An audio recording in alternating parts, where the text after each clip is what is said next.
Everyone wants to find that perfect town. You know the one: low crime, decent schools, nice neighborhoods, enough restaurants that dinner doesn't always involve a gas station roller grill, and a cost of living that doesn't punch you in the throat every time the mortgage bill shows up. But in the Southwest, finding that kind of town can be a challenge. So for this video, we're looking at 10 towns and smaller cities in the Southwest United States with livability scores over 80. 80 is the score where you could start considering a place to be excellent or near perfect for some people. So grab your emotional water bottle, ignore that real estate agent that can't stop saying charming, and let's look at the 10 best towns in the Southwest. Number 10, Oro Valley, Arizona. Oro Valley is the kind of Arizona town people move to when they want Tucson nearby, but not close enough where they could hear the city breathing through the wall like an asthmatic hippopotamus. Statistically, this place is doing really well for a desert town. Small towns out west are normally in the desert or the prairies, and they never have that New England small town look with 100-year-old buildings and cobblestone streets that look like the backdrop of a romance movie starring Ryan Gosling and Margot Robbie. Out west, they don't always look that charming. They're dusty, maybe some dirt roads, and they might look like the backdrop of a romance movie starring Billy Bob Thornton and Roseanne Barr. Now that doesn't change the fact that these places have great stats, and they're nice places to live. Oro Valley is one of those places. It's just north of Tucson, and it's slowly becoming one of the hottest towns in the Tucson area. It's also getting pretty close to being enveloped by Tucson, so it's still its own town right now, sort of. It's kind of a suburb of Tucson, but not really. And they got a population of 46,840 residents. Their average home value here is a little expensive compared to a lot of places in Arizona, but you get what you pay for. Their average home value is about $504,000, which is a little over $100,000 more than the national average. And their livability score is 81.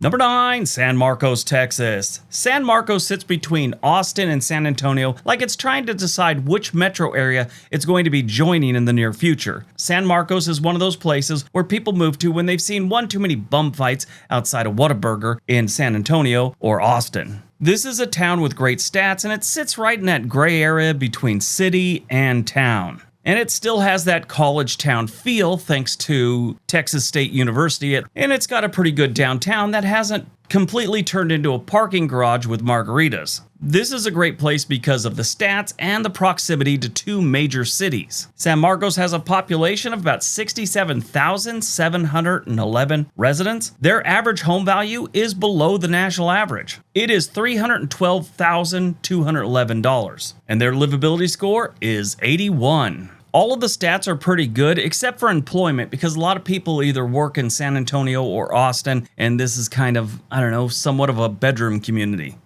Number 8, Los Alamos, New Mexico. Los Alamos is a tiny New Mexico town with a giant brain, perched on a mesa where local history includes science, secrecy, and enough PhDs to make the grocery store feel like a TED Talk with produce. In 1943, during World War II, the United States Department of War exercised eminent domain so that the relatively isolated location could be used for the secretive Manhattan Project, which developed the first nuclear weapons. Go watch Oppenheimer. Great movie, and it all happened around here. This is a great town to live in because of the strong schools, high income, low crime, and the kind of public safety numbers that make real estate agents speak in hushed, religious tones. It's like they pull you aside. I don't want to let this out to the general public because people come flooding in here, but they haven't had a murder here in 4 years. 4 years ago, a guy got murdered here and we drug him across the city lines. That type thing. They always have some inside information for you. And it usually circles back around to, I don't know how long this one's going to be on the market, so you might want to jump now. The population of Los Alamos is 13,326 residents. Their average home value, it's a little up there. It's $584,361. That is a little pricey, but it's worth it. Their livability score is 81.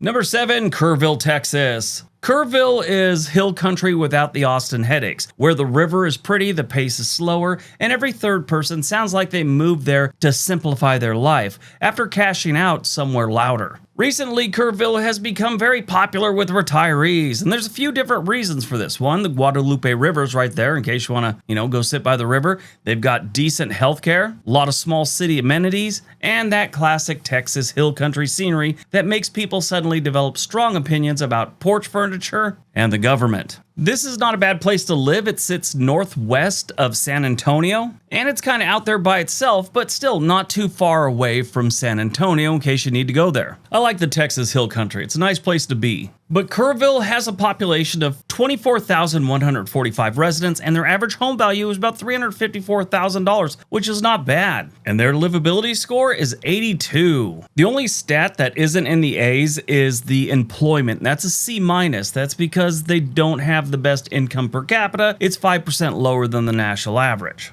Number 6, Salida, Colorado. Salida is a Colorado mountain town with excellent scores. It's scenic, it's great for people that are outdoorsy, and it's probably being haunted by someone in fleece holding a Zillow app. What's really cool is it's got less than 6,000 residents. And it gets good scores because it's mountain setting, walkable downtown, Arkansas River access, and a lifestyle built around hiking, rafting, biking, and pretending expensive housing is just part of the adventure. Yeah, if you're into mountain biking, you probably already know about Salida. If you type in Salida to YouTube, you're gonna find nothing but mountain bike videos. Now, this one is kind of remote when you look at the bigger cities. Like Colorado Springs is probably the closest big city, and it's about 2 hours away. And if you don't like Colorado Springs, Pueblo's about the same distance. Now, up there in the mountains, they do have some of the smaller mountain towns around it, but those are the big cities. So that's a little bit of a bummer, especially if you're older and you need to be near hospitals. Now, they do have Heart of the Rockies Regional Medical Center there, and it's a decent place, but sometimes you might need something a little bit bigger, like for a specialist or something. It's also a little expensive. Yeah, it's actually very expensive. It's a mountain town, Colorado, so what do you expect? All the other stats are great. Salida has a population of 5,750 residents. Their average home value is $710,000. Yeah, like I said, it's a little pricey, but their livability score, 82. Number 5, College Station, Texas. I've been here. It's kind of a cool town. College Station is what happens when a college town becomes a full-blown city, but keeps insisting it's still simple, friendly, and totally not built around Saturday football. It's got excellent scores. It's larger than most on this list, but it's still a standalone regional hub with Texas A&M, strong job stability, good schools, and enough Aggie energy to power a small moon base. Yes, this is a pretty cool town, and college football is everything during football season, so be prepared for that. Their stats are excellent. Amenities, A+, commute, A+, cost of living, A-, crime, A-, employment, C+, housing, A-, health and safety, B, schools, B-. Put all those numbers together and you have a livability score of 83. Now this is where it's weird. They're a little bit big. They have a population of 118,000 residents, and the average home value is only $350,000. That is not bad. And like I said, a livability score of 83.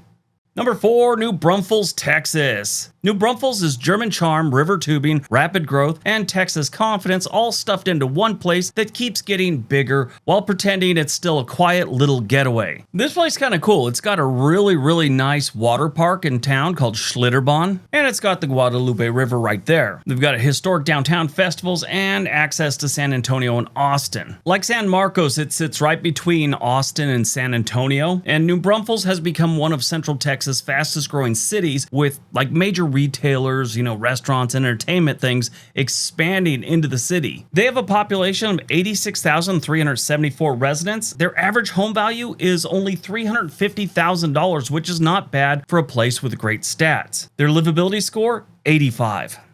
Number 3, Stillwater, Oklahoma. Stillwater's a nice little Oklahoma town that sits west of Tulsa and north of Oklahoma City. A few years back, I was researching a video of places that'll pay you to move there. Stillwater had a program going. I just checked on it. It's no longer going, but they were trying to encourage remote workers to move to Stillwater. And why not? I mean, this is a college town. Stillwater is what happens when Oklahoma State gives a prairie town a pulse, but not so much pulse where you need paid parking, anxiety medication, and a second job just to go downtown. This town works for a lot of people because it's a college town with a lot of amenities, relatively affordable housing, decent schools, and enough restaurants, sports, and community life to avoid feeling like you moved to a Buc-ee's with a football stadium out back. If you look at Stillwater's stats, they're all A's and B's. There's one D-, and that is employment. And that's, again, this happens in college towns where you have a lot of seasonal work. So that kind of brings down what the average salary is of the town. They have a really low unemployment unemployment rate. It's just people don't make enough money there, according to the stat. That's just seasonal work. So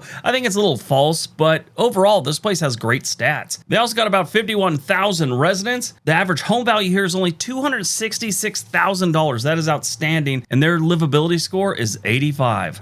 Number 2, Seminole, Texas. Seminole's out in the middle of nowhere, Texas, not too far from the New Mexico border. And even though it's got really good stats, this part of Texas, which is West Texas, it's an acquired taste. You're not gonna find a whole bunch of trees, there's no forests, not everyone has a lush green lawn, and there's definitely more trucks than cars. But Seminole is proof that a high livability score doesn't require a skyline. Sometimes it just takes low chaos, decent housing, and a town that hasn't replaced every open field with a new condo complex called the Cactus Lofts or something like that. It has great stats with fewer than 8,000 people and stands out because it's affordable, quiet, and surprisingly livable for a small rural town. But if your idea of a night out is, bottle service and parking validation stamps, this is not your place. But if you're looking to slow it down and live affordable in a really nice town in the middle of West Texas, this may be what you're looking for. Their population is about 7,880 residents. Their average home value is $261,000, and their livability score is 87. All right, before we get to number 1, if you're thinking about moving to any one of these places, there is a link for a website called Home and Money in the description area below. They can get you in touch with a real estate agent anywhere in the nation. All right, on to number 1. And number 1, Logan, Utah. Most people know there's a place called Logan, Utah, but most people don't know where it is. It's in northern Utah, north of Ogden and north of Salt Lake City, not too far from the Idaho border. The town of Logan was founded in 1859 by settlers Brigham Young sent to survey the site for a fort near the banks of the Logan River. They named their new community Logan for Ibrahim Logan, an early fur trapper in the area. I guess the French fur trappers didn't make it this far out. Logan is what happens when Utah hides a college town in a mountain valley and hopes outsiders don't find it. Unfortunately, it has a really good livability score, so the secret is kind of out at this point. With about 53,000 people, Utah State University, mountain access, strong schools, low crime, and a real downtown, Logan checks all the boxes for people who want college town energy without moving into a giant metro area. Now, all their stats are really good. I mean, everything's an A, but employment. That again is the typical college town dilemma. They've got seasonal work, so it makes the income per capita look like it's lower. It actually says it's 35% lower than the national average, but their unemployment rate is 47% below the national average. So they have plenty of jobs, just some of them are seasonal. Everything else is an A or an A+, including their crime. Their total crime rate is actually 40% lower than the national average, and their violent crime rate is 62% lower. That is not bad. They have a population of about 53,000 residents. Their average home value is $394,000, and they have a livability score of 88. Good job, Logan. You're number 1 in the Southwest. All right, that's today's video. If you liked that one, you're probably gonna love this one. It's about Arizona. Everyone have a great day. Be nice to each other.